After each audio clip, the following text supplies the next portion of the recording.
How to delete suggested on Messenger. If you're tired of seeing random suggestions pop up, I've got you covered, so let's get started. First, open the Messenger app on your phone or tablet. Make sure you're logged in and on the home screen where you can see all your conversations. Now here, as you can see all the suggested contacts. Messenger shows people you may know based on mutual friends, recent activity or other suggestions. Suggestions Suggested contacts can be based on things like phone numbers or people in your contact list. So this section can sometimes get pretty long.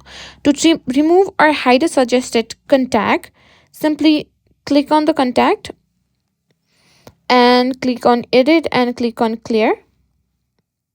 If this doesn't work, what you can do is go to your settings and go to privacy and safety, and here go to hidden contacts. You can simply add all these contacts like this, and as you can see, this contact will not be showed in the hidden one. And you can do this for all the suggested contacts, and that's it. That's how you simply delete or hide suggested contacts on Messenger.